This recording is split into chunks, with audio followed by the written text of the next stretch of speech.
So we have this dissolution precipitation equilibrium, KSP. And when we go to the ice table, we see that if we take some calcium sulfate solid and put it in pure water, what's going to happen is some of it's going to dissolve. And we call that S, plus S plus S. KSP values are given in the table, and we could look up the KSP for calcium sulfate, which is 9.1 times 10 to the minus 6. This turns out to equal S squared, and so the solubility is 0.00302. This is the molar solubility, and so the units for this are going to be in molarity.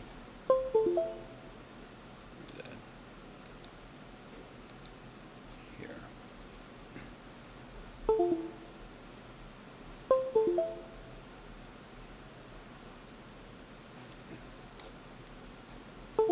All right, that's fine there. We have the experimental solubility. This is off of Wikipedia, 0.26 grams. So rather than expressing it in terms of moles per liter, this is the maximum number of moles of calcium sulfate I can dissolve in a liter. And so this is 3.02 millimoles. I'll move the decimal place over 3 places. 3.02 millimoles, we classify that as being insoluble. Insoluble is when we have less than 0.1 or 100 millimoles. We need 100 millimoles. We only have 3.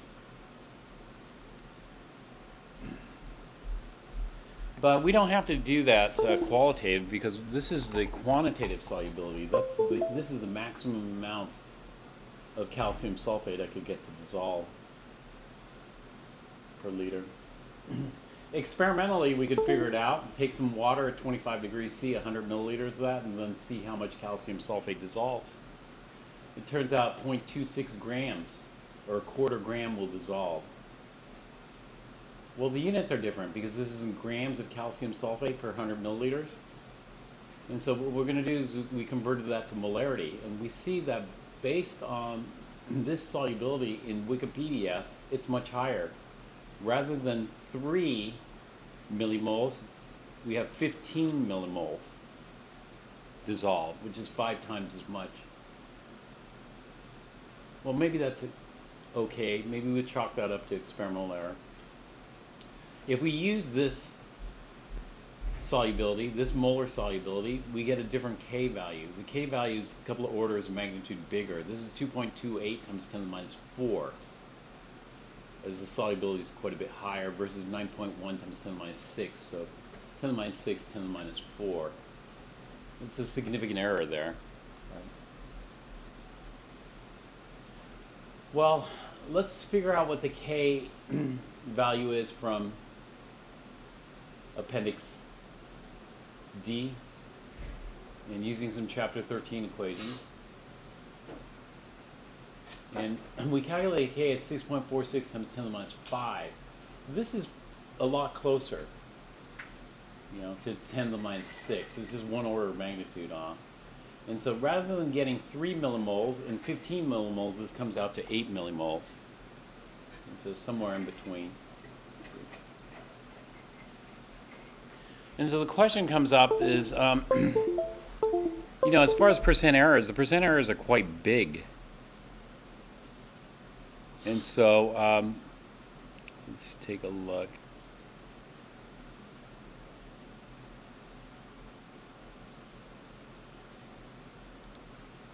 I do with my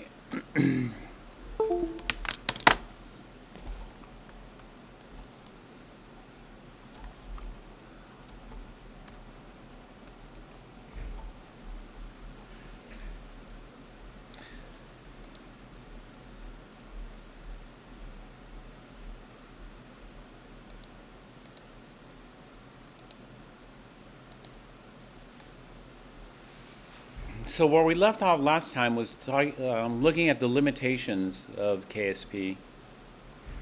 Some of the limitations we talked about already.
So one of the limitations is the difference between this effective concentration and ideal concentration.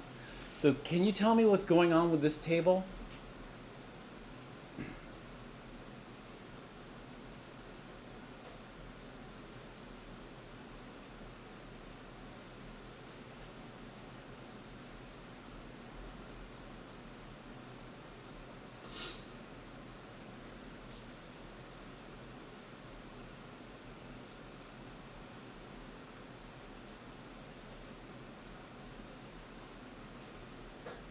So a table like this, you probably want to like annotate with your own, take-home message. There are some important points to this. One is that the effective concentration, which we call, you guys know what the effective concentration is called now?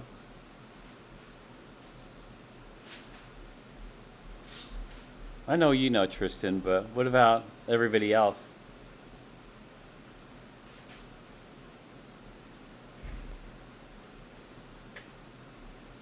It's called starts with an A. Activity, yeah. So the activity is going to differ from the ideal concentration, which is sometimes called the stoichiometric concentration. Two factors influence it. What are the two factors?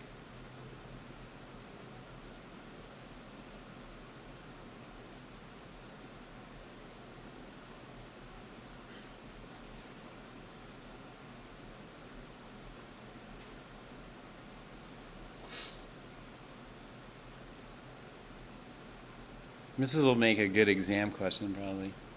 I should put it on the next exam. Which I probably am going to put it on the next exam because it deals with Chapter 18 material as well. So, anyway, the two factors are concentration. The higher the concentration, the more ideal or the less ideal? The less ideal. Why? Well, you should be able to explain why that is. So if you can't, then make sure you can. So we're taking, things that are soluble are going to have concentrations greater than 0.1. Things that aren't soluble are going to have concentrations less than 0.1. So like sodium chloride is pretty soluble. It's going to have concentrations greater than 0.1, which means at higher concentrations for sodium chloride, we expect larger deviations. Yes, because as the concentration goes up, we can get larger deviations. Thanks. In fact, we can get much higher molarities than 181. Molalities than 1. So we can make a 6 molar sodium chloride solution, for example. And the other thing that causes deviation from ideal behavior is what?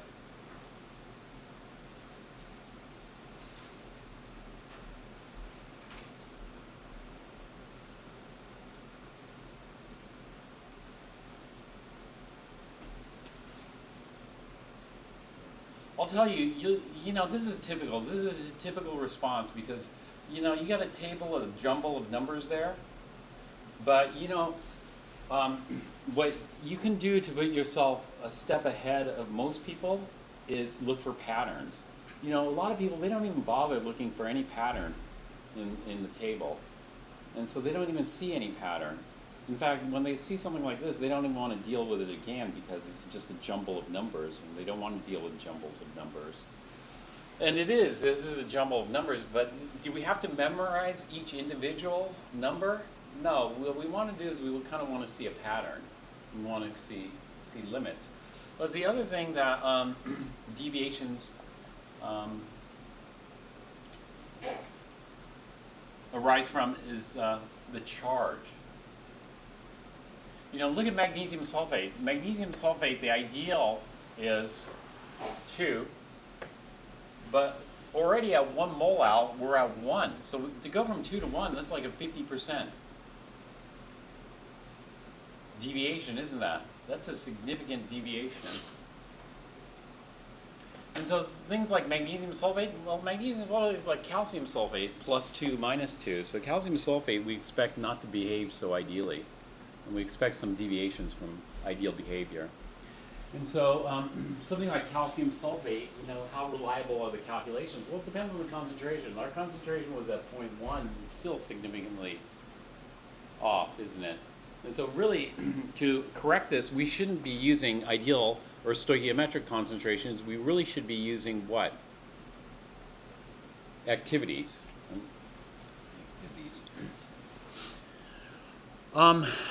So when we're looking at sodium chloride is not infinitely soluble. It's highly soluble. We can get more than 0.1 of sodium chloride in solution, but the deviations are going to be larger and larger. At the higher and higher concentrations, we expect to be further and further off. And so our calculations are going to be off. So this is one of the limitations. One of the limitations is we cannot do highly soluble salts, because if you do highly soluble salts, you must use what instead of what?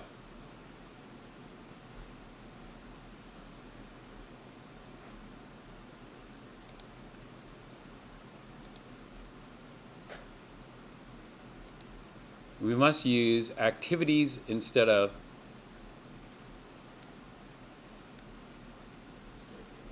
stoichiometric concentration. And so, well, we could do that, but we're not prepared to handle it. So you might wonder if we can write KSP expressions for moderately or highly soluble ionic compounds. No. Well, yes, if we use activities. No, if we're going to use stoichiometric concentration, because our calculations are going to be too far off. Such as sodium chloride, KNO3, sodium hydroxide. The answer is yes, but the KSP must be based on ion activities rather than on concentrations. In ionic solutions of moderate to high concentrations, activities and concentrations are generally far from equal. For example, in 0.1 molar KCl, the activity is roughly 24% of the molarity being the ideal stoichiometric molarity. And so even at 0.1 molar KCl, we're expecting kind of to be off, since we're not using activities, we're just using these concentrations. So our calculations are going to be off. Well, if our calculation's off, then maybe it's worthless. Why bother if our calculations are going to be off, the answer is it's still useful, because there's another example of where it's not so accurate, and that is oxidation state. Oxidation state is the charge on the atom. So if we look at the oxidation state of carbon and methane, it's -4. But is carbon really a -4 anion in methane? CH4? No. The charge on carbon in CO2 is +4. So do we have a +4 cation in CO2? No. But those numbers are extremely useful because we can make comparisons with those.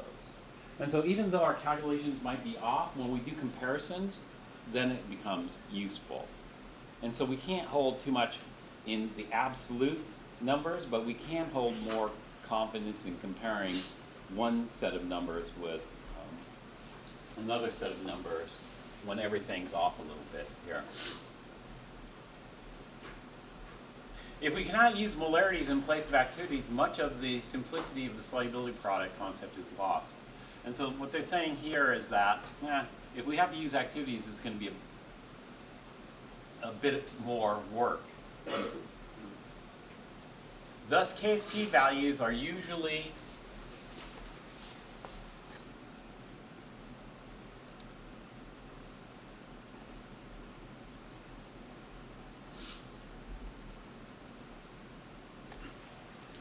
limited to slightly soluble, i.e. essentially insoluble solutes. You're going to limit it to insoluble species because you want the concentrations to be fairly low. If the concentrations are fairly low, then it behaves more ideally, and our calculations will become more reliable. And ion molarities are used in place of activities, so we're just going to use the molarity. We're not going to deal with activities. Dealing with activities is not too difficult, actually. But it's just another layer of complexity that the book doesn't want to get into at this point. In addition, the KSP concept has several other limitations. which are discussed in the following section. So in this case, rather than asking you to read it, I'm going to read it for you. So one of the things is kind of weird. This is called the diverse non-common ion effect, the Sol effect.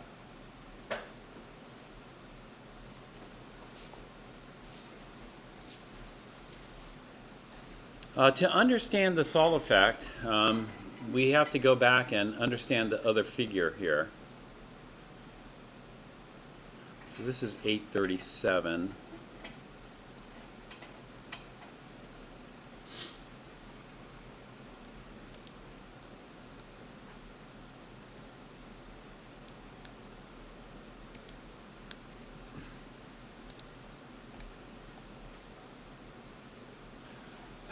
Excuse me, tell me what's going on in this figure here.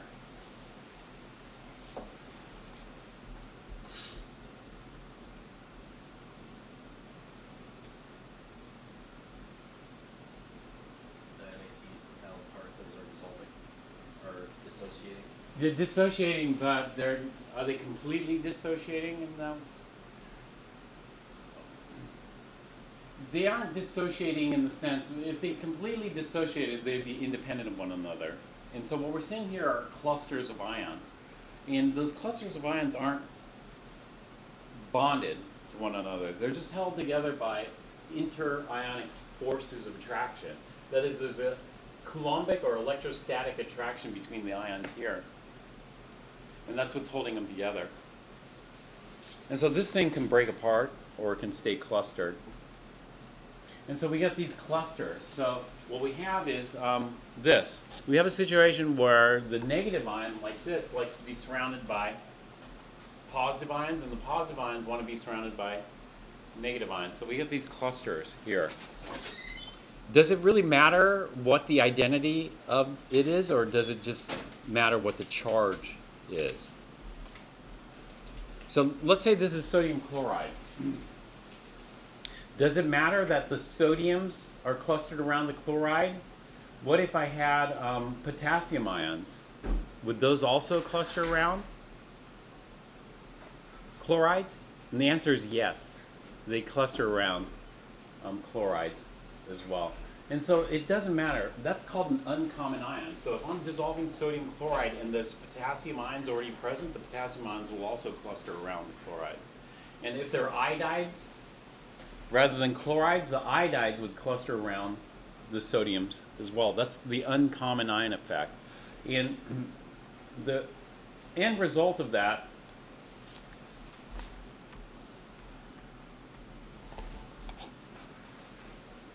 let me see.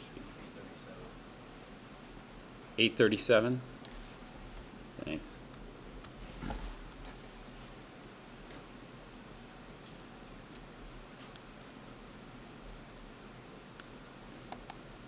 Is a situation like this.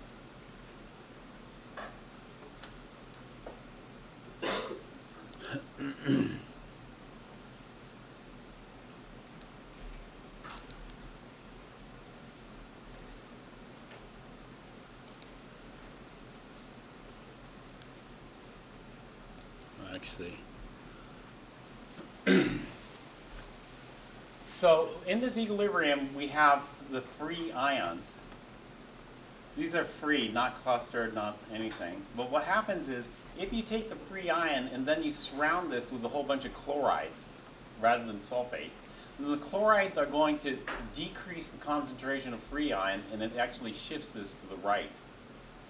And so we can have the uncommon ion effect, which effectively does a Le Chatelier's shift. Because what happens next is this gets clustered with a bunch of uncommon ions. And the same thing with the sulfate. Let's say there are a bunch of sodium ions around. Those are going to cluster around that and shift it. And so what we end up with is this.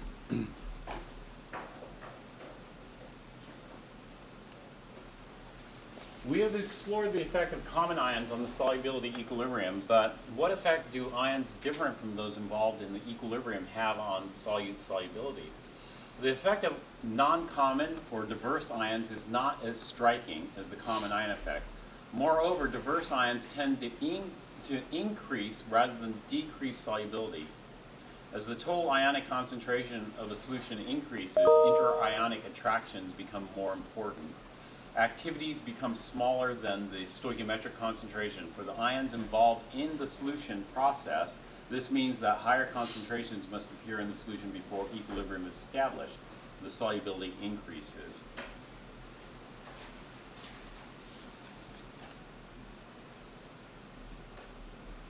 Figure 18-2 compares the effects of common ions and diverse ions. The diverse ion effect is more commonly called the salt effect. As a result of the salt effect, the numerical value of a KSP based on molarities will vary depending on the ionic atmosphere.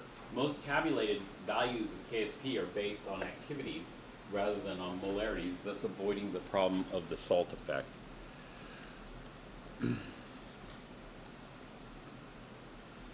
So here, what they're doing is, if they add more chromate, let's say, the solubility decreases. Or if they add more potassium ions, the solubility decreases. But if you take, actually, no, just chromate. Chromate, potassium would be the uncommon ion. This is the solubility of silver chromate. However, if you add potassium nitrate shouldn't interact with that, but what happens are the potassium ions cluster around the chromate, the nitrate ions cluster around the silver, and we have a Le Chatelet shift. So you can see the blue curve actually increases solubility, whereas adding chromate will actually decrease the solubility as we get more precipitation occurring. And so we could have the uncommon ion effect. Here we could have incomplete dissociation. And so in that previous drawing, that could have been incomplete dissociation, but this is going to be a little bit different. In performing calculations involving KSP values and solubilities, we have assumed that all the dissolved solute appears in solution as separate cations and anions. However, this assumption is often not valid. The solute might not be 100% ionic, and some of the solute might enter solution in a molecular form. Alternatively, some ions in solution might join together into ion pairs. And so this would be an ion pair. An ion pair doesn't have to be bonded. That is, there doesn't have to be an ionic bond here. It could just be interionic attractions. And that's a typical ion pair. And some of these ion pairs are quite stable. That is, it takes some energy to break apart the pair. And so what we form is the MgF plus ion pair. So MgF plus. Ion pairing is very significant, like in hydrofluoric acid. If this were H+, we form pretty strong ion pairs, which results in HF being a weak acid, not a strong acid. But here, with magnesium is a +2, so these ion pairs can be quite significant. An ion pair is two oppositely charged ions that are held together by the electrostatic attraction between the ions. For example, in a saturated solution of magnesium fluoride, although most of the solute exists as free magnesium 2+ and free fluoride ions, some exist as the ion pair MgF+.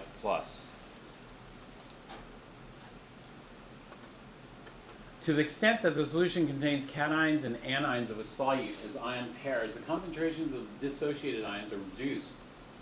So the concentration of dissociated, we call those the free ions. The concentration of free ions are reduced from the stoichiometric concentrations, or stoichiometric expectations. Thus, although the measured solubility of magnesium fluoride is about 4 × 10⁻³ molar, we cannot safely assume that the magnesium ion concentration is going to be 4 × 10⁻³ molar. That's the free magnesium.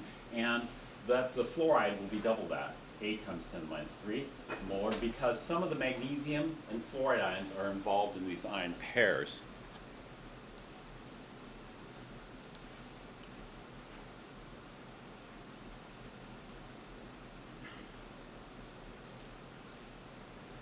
This means that additional solute must be present for the product of ion concentrations to equal KSP. So if KSP is just based on the free ion concentration, then there's got to be more magnesium dissolved in there to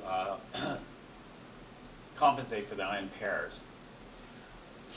making the true solubility of the solute greater than otherwise expected on the basis of KSP. So the KSP was ignoring the ion pairs. If we have ion pairs, then we need a little bit more to dissolve. And therefore, the true solubility is greater than what's based on the KSP. The degree of ion pair formation increases as mutual electrostatic attraction of the anion and cation increases. So when do we get an increase in mutual electrostatic attraction? Well, there are two factors that would increase the mutual electrostatic attraction. What are the two factors?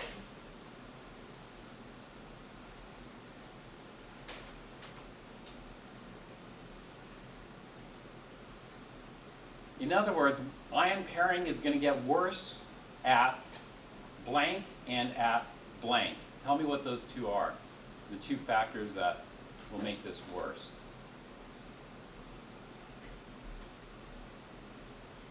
Higher concentration. Higher concentration. So ion pairing gets worse at higher concentrations, and if the ions have high charge, right. And then, then it's going to be quite a bit more significant. And so calcium's a +2, sulfate's a -2. We're going to expect some ion pairing. But the ion pairing is going to be a bit different because in the case that we had over there, it was magnesium, which is a +2, and fluoride, which is -1, so it resulted in MgF-. But when we have a calcium and a sulfate ion pair, it's going to result in neutral species. And we could either call that kind of a molecular species or just a neutral ion pair. And the neutral ones are more stable? Not necessarily, because the other ones, the charged ones, can also be stabilized by water molecules. The hydration sphere or the solvation sphere of water, and so we get the ion dipole attraction, which could help stabilize it, the solvated ions and hydrated ions. Hence, ion pair formation is increasingly likely when the cations or anions in solution carry multiple charges being higher charges.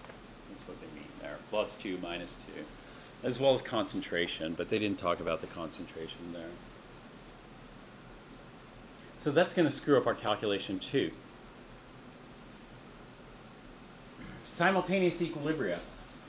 The reversible reaction between a solid solute and its ions in aqueous solution is never the sole process occurring. So when we look at the KSP equilibria, what they're saying is other stuff could be going on. At the very least, the self-ionization of water also occurs. Yeah, so constantly water is colliding and creating what? When water collides with itself, it creates a little bit of hydronium and hydroxide, which may impact it or may not impact it.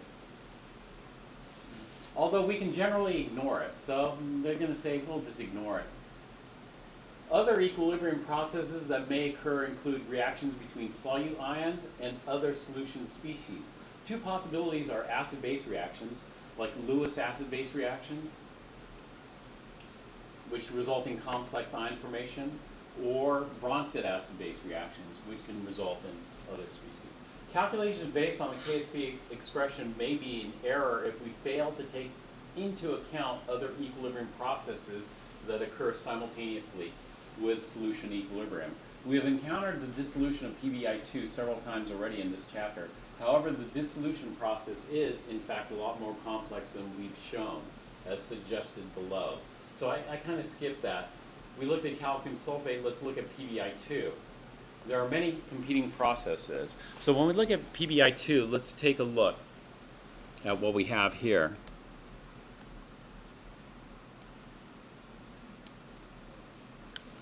This black equation here, that's our KSP. So if we have PbI2 solid, we throw it into water, the PbI2 dissolves a little bit. PbI2 is insoluble, this is borderline slightly soluble. Most of these lead salts are borderline. And so the PbI2 dissolves. When it dissolves, it dissociates. And we're assuming when it dissociates, it completely dissociates. So we're assuming there's no ion pairing, there's no clusters, etc. And what we end up with is stoichiometric concentration, but is that the reality? No, the reality is that we can have ion pair formation. So for example, one of the iodides hangs around the lead. If we have an iodide hanging around the lead, we're going to form PbI plus. This is an ion pair here. And then we have a free iodide. Or maybe two of the iodides hang around to form the PbI2 species. This PbI2 is not the same as this. This PbI2 is a solid lattice, salt lattice.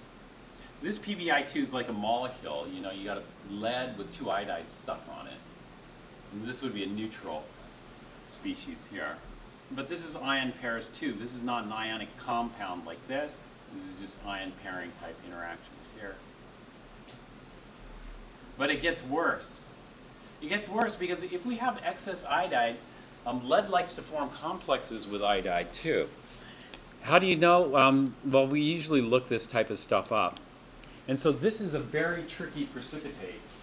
You know, if I tried to precipitate out the lead using iodide, I'd just dump in a whole bunch of iodide here. I dump in a whole bunch of iodide to push this to the left. Le Chatelier's principle says increase the iodide concentration, shift left, resulting in precipitation. But what happens if I add too much iodide? If I add too much iodide, then I'm going to end up forming this. Do you know what the name of this is? This is not an ion pair. You know what this is? This is a complex ion. So in this case, we have three iodido ligands covalently bonded to lead.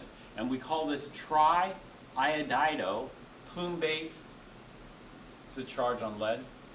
2, plumbate 2. So what happens if I add too much iodine, I'm going to form tri-iodido plumbate 2 ion. And then if I even boost it higher, to get to higher levels of iodide, I'm going to form the tetra iodido plumbate 2 ion. So this one is a tricky one to precipitate because if I try to precipitate it, what's going to happen is I'm going to get yellow lead 2 iodide precipitate, and the amount is going to increase. But it's going to plateau, and if I keep adding iodide, you know what's going to happen? The precipitate will disappear. It'll vanish. And I did this in Chem 1A with the lead and hydroxide. You know, if you take lead, you add hydroxide, you get nice white lead 2 hydroxide. But eventually you add just one drop too many and poof, it disappears. It's gone. All your precipitate just disappeared. And so this one's a bit tricky. But if we want to handle this, then we need to do all these equilibria simultaneously. Do you think you can handle this? I don't think I can handle this. This would be too horrendous, right? Too horrendous. And then on top of that, you should be using activities. You shouldn't be using the stoichiometric concentrations. But do you know what can handle this? With ease? Visual Mintech can handle this. And so this is what we're going to do today in lab.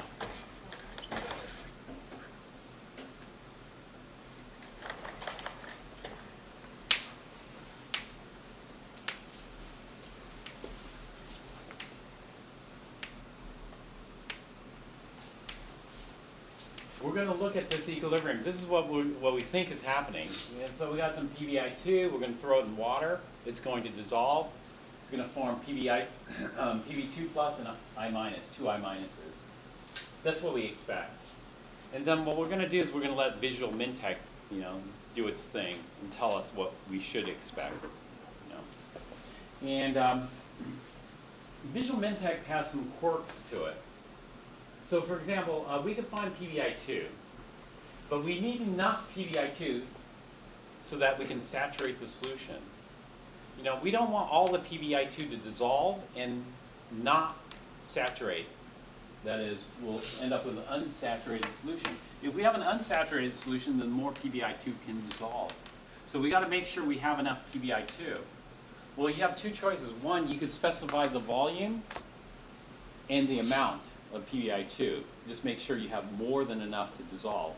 Or in Visual Mintech, we call it infinite solid. Infinite solid is we don't have to specify the amount of liquid.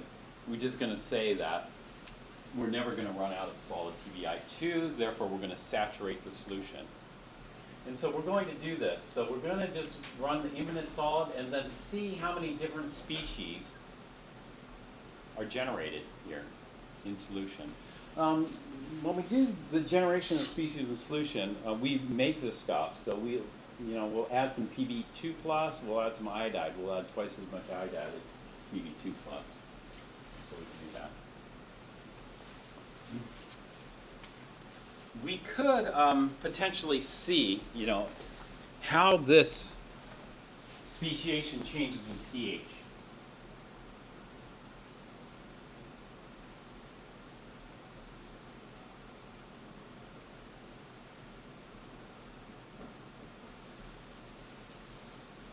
If we want.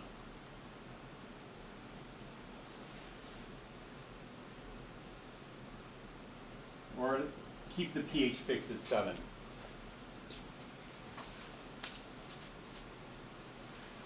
Okay, the other thing we're going to do with this is we're going to increase the amount of iodide. As we increase the amount of iodide a little bit, we'll get the triiodo. If we increase the iodide a lot, then we should get some of the tetraiodido complex. And so we're going to use Visual Mentech to do these calculations. And then we'll try to graph it, visually. These we aren't going to graph, but this one we'll try to graph. Okay, that's one calculation. One set of calculations. The other set of calculations is we're going to take a look at H3PO4 speciation versus pH. So this is kind of like the titration, except that we're looking at what species are present at different pHs. And so if we go to pH 0, which we didn't go on our titration, but we'll go here, what do we expect to find? In other words, is it going to be all H3PO4? Or are we going to have some dihydrogen phosphate? Are we going to have any monohydrogen? Are we going to have any phosphate in there? What do we expect to see here? And so we'll go at 0.25 or quarter increments in pH here, and then look at what's happening with the speciation. When we build phosphoric acid isn't present in Visual Mentech. So the way we build phosphoric acid is we add phosphate, and then we add H+. We need 3 times as much H+. So we'll add for every 1 phosphate, we'll add 3 H+, and then that's going to make H3PO4.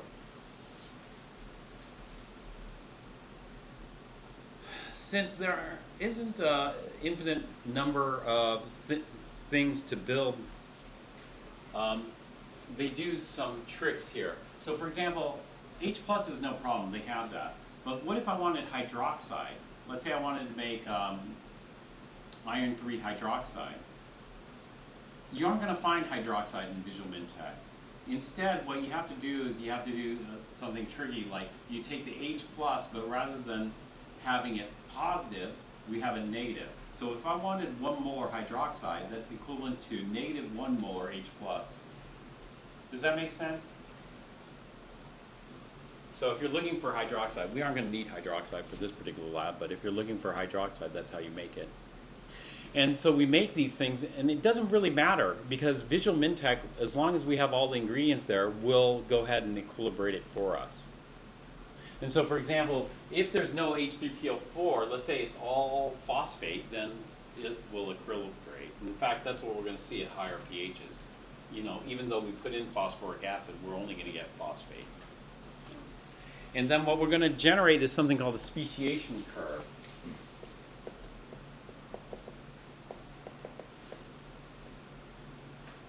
So at low pHs, we expect to see H3PO4, but as I increase the pH, I'm neutralizing some of that acid, and then what I'm going to see is some H2PO4 minus populate.